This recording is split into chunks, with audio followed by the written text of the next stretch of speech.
Ora, estes foram mais nobres do que os que estavam em Tessalônicas, porque de bom grado receberam a palavra, examinando cada dia nas Escrituras se estas coisas eram assim. De sorte que creram muitos deles, e também mulheres gregas da classe nobre, e não poucos varões. Oremos. Senhor nosso Deus, nosso Pai, muito obrigado, Senhor, por nos trazer até aqui, por nos abençoar, Senhor. Cremos, meu Deus, que é a Tua bênção, que é a Tua misericórdia, que é a Tua benevolência sobre nós, para nos salvar, transformando assim nossa vida, transformando o nosso ser.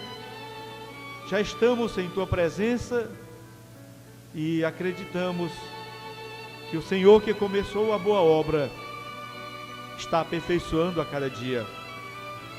Obrigado, Senhor, pela saúde física, pela saúde espiritual.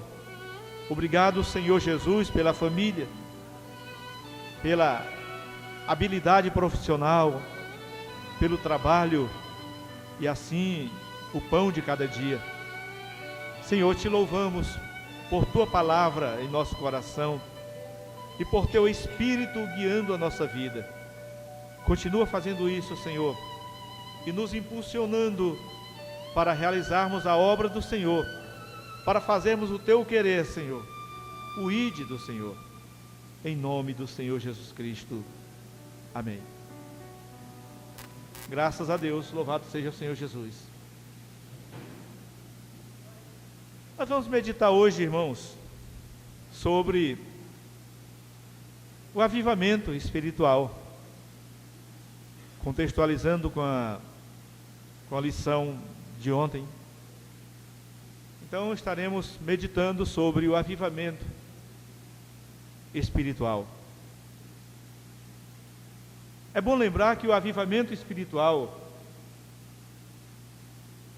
ele consiste no compartilhamento da mensagem. O avivamento espiritual consiste na divulgação que eu, que você, que a igreja faz acerca da palavra. Nós não vamos confundir o avivamento espiritual com um momento de emoção na congregação, com um momento festivo na congregação. Não vamos confundir isso, porque o avivamento espiritual é muito mais do que um momento de emoção, que é um momento festivo na igreja. Momento festivo pode estar incluso o culto animado, está incluso no avivamento espiritual. E uma vez havendo o avivamento espiritual, Deus impulsiona a igreja mais e mais para a pregação do Evangelho, para sair nas ruas, nas cidades, nas aldeias, nos becos, nos atalhos, fazendo a obra de Deus. No avivamento espiritual, não existe o comodismo ou o desânimo, inclusive para estar na congregação. Então, no avivamento espiritual, não existe o desânimo para estar na congregação. Significa que nós podemos examinar a nós mesmos como estamos diante de Deus, se estamos tendo esse avivamento ou não. Às vezes não é preciso nem mesmo ninguém nos avisar. Por quê? A própria Bíblia já diz: examine-se, pois, o homem a si mesmo. Mas é claro que a igreja está para fazer a obra, né? O pastor, ele existe para apacentar o rebanho. E como diz o Senhor, ver o estado das ovelhas.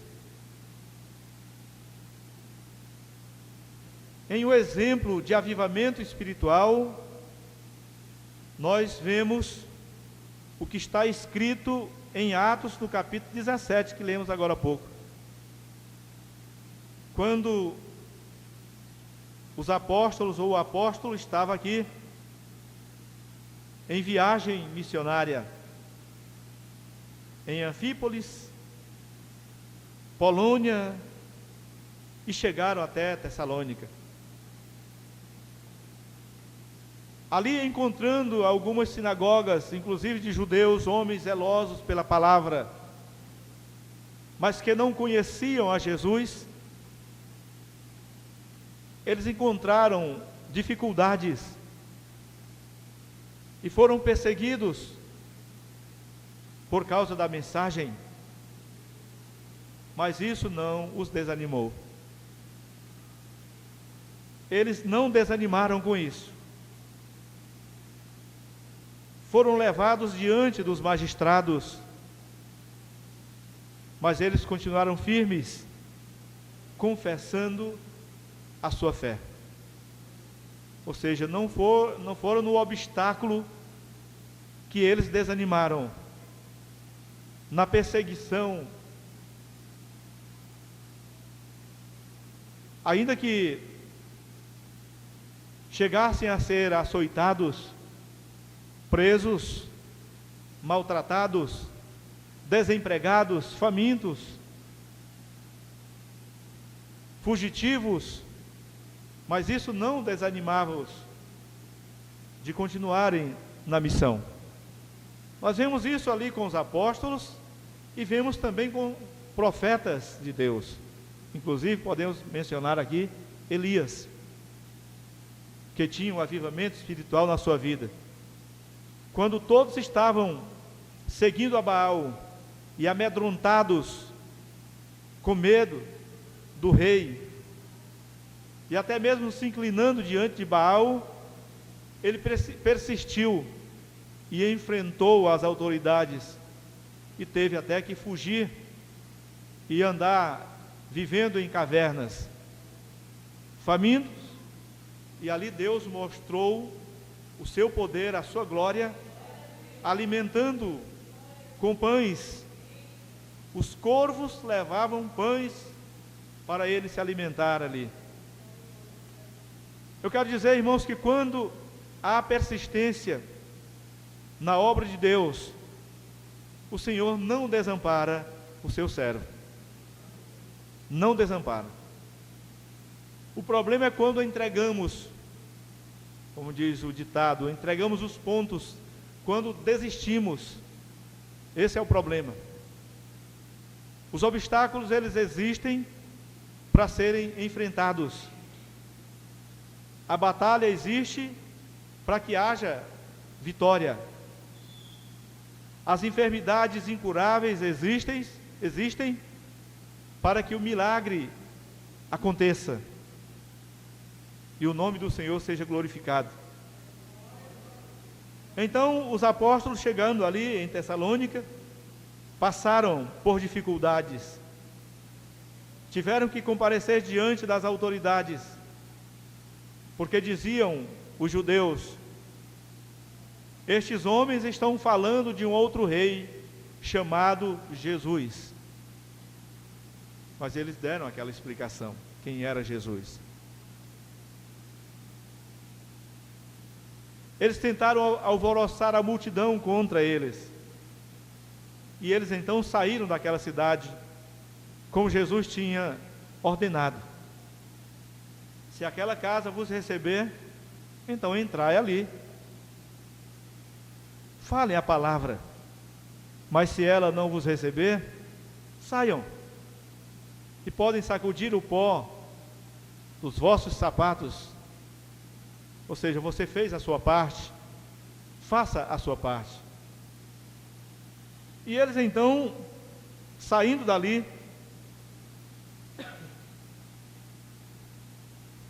foram enviados Paulo e Silas a Bereia. E quando eles chegaram em Bereia, ali encontraram alguns judeus também. Só que estes foram mais nobres do que os de Tessalônica, porque de bom grado receberam a palavra. Agora só que eles examinando cada dia nas Escrituras, se estas coisas eram assim. Este é o conselho que eu sempre dou para os irmãos. E digo também aos irmãos que pregam a palavra: deem sempre esse conselho. Não basta somente a pessoa te ouvir, não basta somente isso. É importante que a pessoa examine, porque uma vez ela examinar é conferir uma coisa com a outra, ela vai se firmar na palavra. Então você ou nós precisamos examinar as Escrituras, nos fundamentar nas Escrituras, para podermos anunciar a mesma e ver assim o resultado: Deus salvando o seu povo, firmando o seu povo. Eu tenho mencionado que, observando as Escrituras, que a pessoa pode ser curada de uma enfermidade,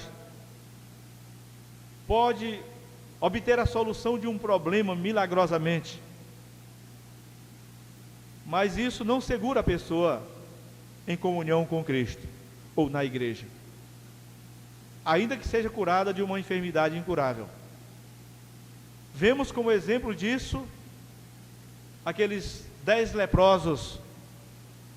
Eles chegaram a Jesus dizendo: nós queremos ser curados. E Jesus então curou eles, mas mandou que eles fossem primeiramente ao sacerdote e dessem ali a oferta como testemunho da cura daquela enfermidade. Então 10 homens leprosos foram curados, mas depois somente um voltou para agradecer ao Senhor. E Jesus disse: não foram 10 os limpos? Onde estão os 9? Então eu quero dizer que nem sempre o milagre na vida da pessoa faz com que ela permaneça na igreja ou continue sendo fiel. Muitas vezes, depois do milagre, a pessoa vai desfrutar a vida, aproveitar as coisas vis passageiras desse mundo. Mas o avivamento espiritual faz com que a pessoa tenha ânimo para estar na igreja e ingresse no trabalho evangelístico, porque, de fato, esta é a missão da igreja de Deus, é o trabalho da igreja. Então, observe como é que está a sua vida, irmão. Você tem esse avivamento? Você está animado com a obra de Deus? Você tem ânimo para fazer a obra? Se não tiver, vamos insistir, lute. É como aquela velha caminhada que o médico passa para você ter mais qualidade de vida. Ele diz: faça uma caminhada 1 hora por dia e você vai melhorar. E então você não consegue caminhar 1 hora, você caminha 10 minutos e vai aumentando gradativamente. Chega um momento que você consegue caminhar 1 hora, conforme falado pelo médico. Assim também é a nossa lida na igreja. O avivamento em nossa vida precisa muitas vezes ser gradativo, passo a passo, começando ao se congregar, participar dos cultos, tomar conhecimento das atividades da igreja, ingressar ali e começar a fazer alguma coisa. Então você vai se fortalecendo, assim como aquela musculatura depois dos exercícios, elas vão se fortalecendo mais e mais. Lembrando, falando em musculatura, eu não tinha ainda 25 anos de idade, me disseram, a força física, ela está aí, nos 25, no máximo até os 35, você vai adquirindo força e mais força, e realmente pude comprovar isso. Mas passando daí, a sua força começa a diminuir, os músculos começam a atrofiar, a partir dos 35, ainda não provei essa parte ainda, mas, então estou progredindo, até os 35, estou esperando para ver o que acontece, né? Mas diz isso. Mas existem as compensações, né, irmão Jonas? Existem as compensações depois dos 35, aí você começa a fazer algumas terapias, alguns exercícios, e aquele músculo que começava a atrofiar, ele começa a ficar mais forte, então você vai durar muito mais tempo, sem ter que desgastar os ossos, porque você fez exercício, criou aquela musculatura, e ela faz com que você passe muito mais tempo, chegue talvez aos 120, né, sem problemas nas juntas. Mas isso é uma coisa prática, que a gente pode dar como exemplo. Assim também é o exercício da oração, da vigília, da leitura diária da palavra, do congregar-se e do se envolver também na missão, na obra de Deus. Existe um dinamismo para tudo isso. Para fazermos a obra de Deus, é necessário nos envolvermos, e para que haja um desenvolvimento, existe um dinamismo para isso. 1 Tessalonicenses, no capítulo 1, glórias a Deus. 1 Tessalonicenses, no capítulo 1, versos 5 e 6, nos diz assim: porque o nosso evangelho não foi a vós somente em palavras, mas também em poder, e no Espírito Santo, e em muita certeza, como bem sabemos quais fomos entre vós, por amor de vós. E vós fostes feitos nossos imitadores, e do Senhor, recebendo a palavra em muita tribulação, com gozo do Espírito Santo. Então você entendeu? O Evangelho foi anunciado, e não é somente com palavras, não é somente em discursos. 1 Tessalonicenses capítulo 1, verso 5, não é somente em discurso, mas também no poder do Espírito Santo.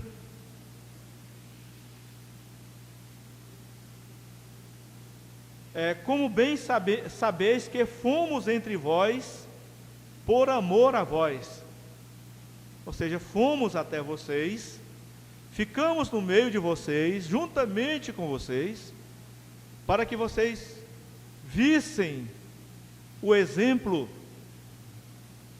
e vós fostes feitos nossos imitadores e do Senhor. Então, discípulo é imitador.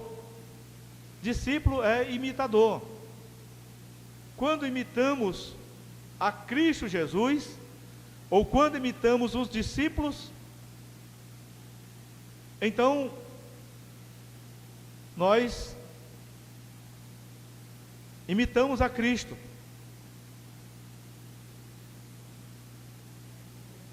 Recebendo a palavra em muita tribulação. nem sempre as coisas são tão fáceis. Evangelizar 2 horas da tarde, saindo 2 horas da tarde, não é fácil. Depois de muitas portas fechadas e muitas afrontas, não é fácil. Mas existe uma coisa chamada loucura da pregação, que os crentes têm. O que chamam loucura, isso é sabedoria e o poder de Deus para a salvação. Deus buscando as almas, Deus resgatando as suas ovelhas, onde elas estiverem. Continuando em 1 Tessalonicenses, do capítulo 1, versos 7 e 8. De maneira que fostes exemplo para todos os fiéis. Ali ele menciona Macedônia e Acácia. E nós podemos ver esse exemplo aqui, irmãos. Que a igreja de Deus seja o exemplo para Teresina, para Timon, Caxias e outras cidades vizinhas. Nós, vocês, todos nós sejamos o exemplo. Como assim a igreja foi em Macedônia e Acácia? Porque por vós soou a palavra do Senhor, não somente na Macedônia e Acácia, mas também em todos os lugares. A vossa fé para com Deus se espalhou de tal maneira que já dela não temos necessidade de falar coisa alguma. Quer dizer, eles fizeram a missão de uma forma tal que todos ali já estavam conhecendo a palavra, já estavam cientes, sabendo que Jesus Cristo é o Senhor.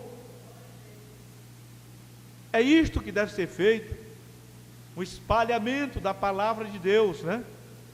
É o que chamamos hoje de compartilhamento, compartilhando a palavra, anunciando, mas que isso não seja somente o discurso, que isso seja a postura, o porte de vida.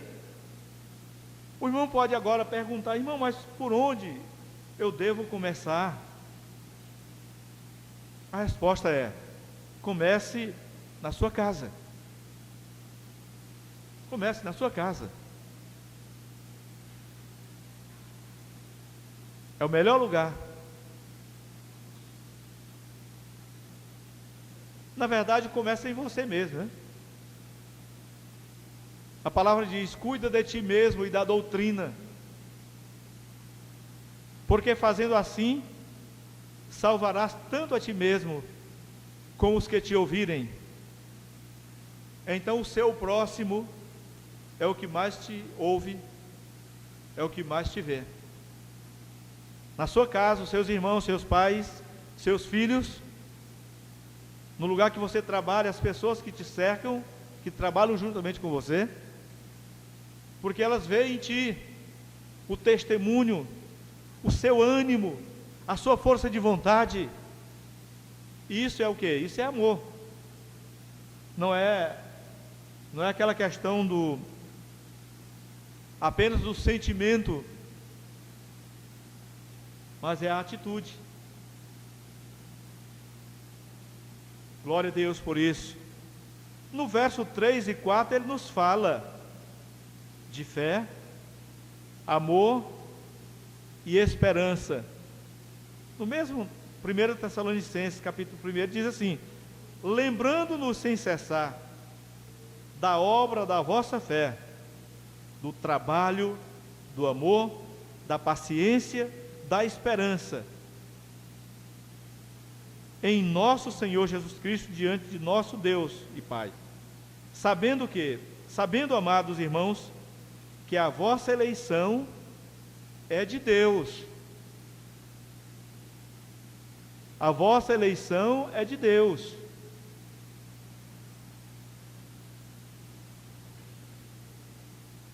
Foi Deus que te elegeu. Você foi chamado por Deus, eleito por Deus, antes do teu nascimento. Você ainda não tinha consciência, mas você lutou ainda no ventre da tua mãe, ou chegando no ventre da tua mãe. Entre bilhões você venceu. Lutou ali para sobreviver. Lutou para nascer. E uma vez nascendo, se deparou agora com um ambiente diferente. Chorou quando nasceu. Se deparou com um ambiente totalmente diferente.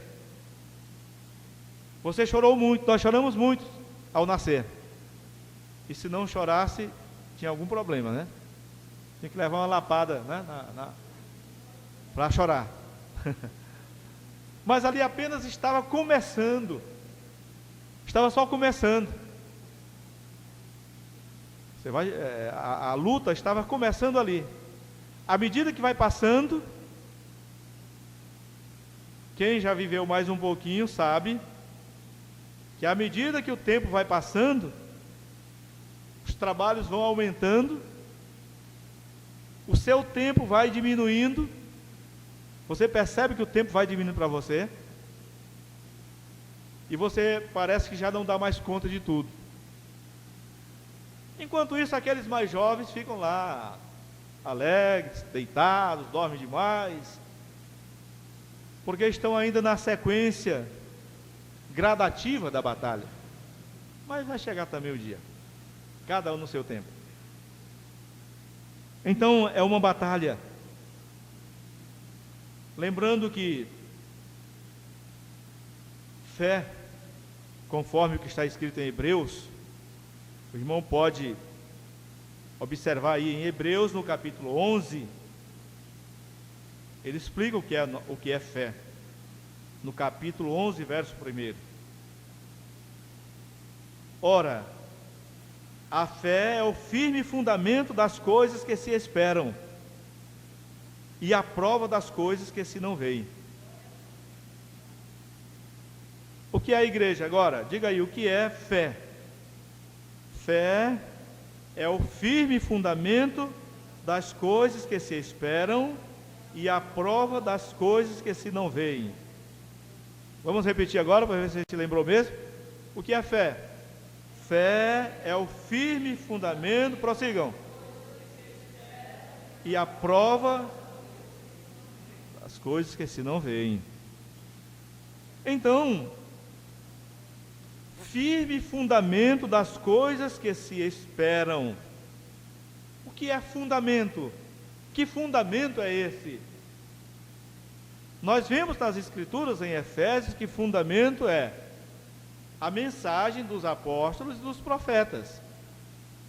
Então, fé não é somente algum sentimento que você teve.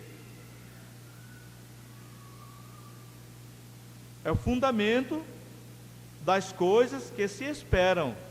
Ou seja, a mensagem, fundamentado na mensagem dos apóstolos e dos profetas, e a prova das coisas que se não veem. Ou seja, você consegue provar aquilo que ainda não existe, mas só no futuro. Você fala antecipadamente, porque você acredita, você vê que está escrito, você confia que está escrito, está fundamentado na mensagem, e então você fala a verdade, sem medo de errar. Outra coisa, para fazermos a obra de Deus, irmãos, é preciso ter amor, né? Como diz aqui. Veja aí 1 Coríntios no capítulo 13. Veja como esse amor não é apenas um sentimento. O gostar de uma pessoa. Ah, eu gosto de fulano. Tenho bons sentimentos por Beltrano. Não é somente isso. Mas é mesmo não gostando, mesmo não simpatizando, fazer coisas boas. Por quê? Porque você está fundamentado na mensagem dos apóstolos e dos profetas, na mensagem, na Bíblia Sagrada. O que diz aqui? Capítulo 13, 1 Coríntios. Ainda que eu falasse a língua dos homens e dos anjos, e não tivesse amor, esse amor aqui em algumas traduções é caridade, seria como o metal que soa, ou como o sino que tine. Ainda que tivesse o dom de profecia, e conhecesse todos os mistérios, e toda a ciência, e ainda que tivesse toda a fé, de maneira tal que transportasse os montes, e não tivesse amor, nada seria.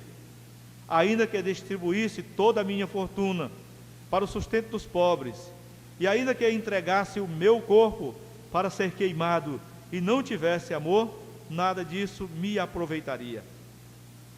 Agora, você substituindo essa palavra por caridade, nós podemos entender de uma forma mais clara, que não é somente sentimento, mas atitude em fazer o bem, em fazer a coisa certa.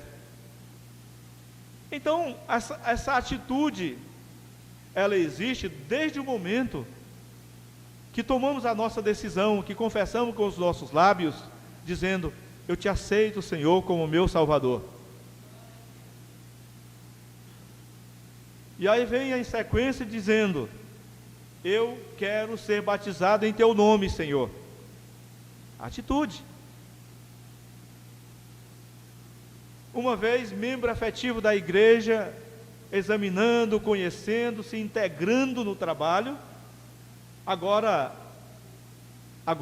você se disponibiliza às atividades e naturalmente você ajuda pessoas, às vezes pessoas enfermas, pessoas famintas, pessoas necessitadas. Você traz o apoio moral, apoio espiritual, o evangelismo, tudo isso naturalmente. Por quê? Porque você é movido pela palavra e você está fundamentado na mensagem dos apóstolos e dos profetas, e isso sai naturalmente na sua vida. Você não vai distribuir ou dar um alimento para alguém achando que porque você está fazendo aquilo, teus pecados estão sendo perdoados. Você não vai ajudar uma pessoa necessitada dizendo: eu fazendo isso, Jesus vai perdoar os meus pecados. Não. Você vai fazer tudo isso porque Jesus Cristo te lavou com o seu próprio sangue. Então, passamos a obedecer a palavra de Deus, a seguir a palavra, não é para termos a salvação propriamente dita, por nossas obras, por nossa capacidade, mas pela misericórdia do Senhor, porque Ele habita em nós, porque Ele nos impulsiona para fazermos isso. Amém? Que o Senhor nosso Deus abençoe